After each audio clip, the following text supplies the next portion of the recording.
బట్టగాల్సి మీదేసినట్టుగా ఈ ప్రభుత్వం పైన సరే ఉత్తమ్ కుమార్ రెడ్డి గారు అదేది హెలికాప్టర్ తిరుగుతుంది అంటే అంటే పనిలేక తిరుగుతారా? దాన్ని అంటే దాన్ని ఒకే అంశాన్ని రెండు విధాలు మాట్లాడవచ్చు. పాజిటివ్ అంశం ఏది అంటే ప్రతినిత్యం కూడా వివిధ సంస్థలు వస్తున్నప్పుడు వాళ్ళతో మాట్లాడడానికి ప్రతిరోజు కూడా ఆయన మిగతా పనులు ఎన్ని ఉంటాయి, ఒకటే పనులు ఎన్నో పనులు ఉన్నా కూడా వాటిని వదిలేసి ప్రతిరోజు కూడా సమీక్ష చేయడం జరిగింది.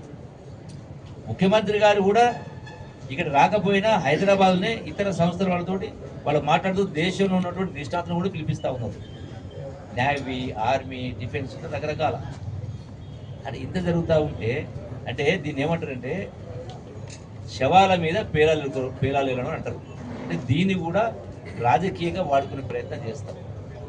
వాళ్ళ యొక్క గడచిన 10 సంవత్సరాల్లో చేతగానటువంటి పని చేయనట్టు దాన్ని కప్పిపుచ్చుకోవడం కోసం ముందే ఈ ప్రభుత్వంలో రాయి రప్పేసే ప్రయత్నం చేస్తూ ఉన్నారు తప్ప ఇంకోటి కాదు. మీ గౌరవం పెరుగుతుందా? నేను హరీష్ రావుని అడుగుతా ఉన్నా, మీ గౌరవం పెరుగుతుందా? ఇది వాస్తవం కాదా? మొత్తం 44 కిలోమీటర్లు 25 కిలోమీటర్లు పూర్తి చేసింది ప్రభుత్వం కదా. 2 సంవత్సరాలు వరద తెచ్చుకోకపోయింది కదా, పనిచేయడానికి అవకాశం రాలే కదా. ఇక్కడ 1 టన్నులు ఏమో ఫారెస్ట్ ఉన్న కారణంగా పర్మిషన్ అవ్వడానికి 4 సంవత్సరాలు పట్టింది. 2005 వచ్చింది. సో కేవలం 2-3 సంవత్సరాలు పని జరిగింది. అయినా అయితే పని జరిగింది కదా. మరి ఎన్ని లక్షల కోట్లు అప్పు చేసుకుని చేసింటే అది పెద్ద రాకపోవు కదా.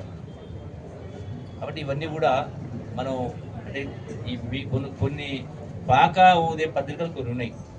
కొన్ని సోషల్ మీడియా కోట్ల రూపాయలు ఖర్చు పెట్టి సోషల్ మీడియా మెయింటైన్ చేసేవాళ్ళు కొందరు పెట్టుకున్నారు. సో వాళ్ళ ద్వారా ప్రజల్ని తప్పుదోవ పట్టించే కార్యక్రమం చేసే ప్రయత్నం చేస్తారు తప్ప ఆ కుటుంబాన్ని ఆదుకునే కార్యక్రమం చేయాలని ఇవన్నీ తప్ప చేస్తాము. ఎంతమంది ఎన్నిసార్లు పోయారు? అందరూ పోయినాం. కుటుంబాలు వచ్చారు, నేను పోయినా, మా ఎంపీ గారు వచ్చారు, డాక్టర్ బాలకృష్ణ ఎమ్మెల్యే గారు అక్కడే ఉన్నారు, కోమటిరెడ్డి గారు వచ్చారు, జారెడ్డి గారు వచ్చారు. సో వాళ్ళందరితోటి చర్చలు వ్యవహారం చేసి దానికి ఆ తీవ్రత తగ్గిన కారణంగా ఇప్పుడు ఆ కార్యక్రమం జరిగింది. పొరపాటున కనుక మీరు తొందరపడ్డట్టు కూడా తొందరపడే సిమెంట్ ఏమని కనుక్కుంటే ఒకవేళ మిగతా వాళ్ళ రెస్క్యూలో చనిపోతే వాళ్ళ ప్రాణాలు కాపాడడం ఉంది కదా. ఈ వాస్తవాన్ని గమనించాలి. ఇప్పటికైనా ఈ రాజకీయ ఆరోపణ చేసే కార్యక్రమం చేయడం మనం చేసుకుంటూ 2వ తారీఖున మార్చి 2వ తారీఖున అంటే కేవలం 3-4 రోజులే ఉంది.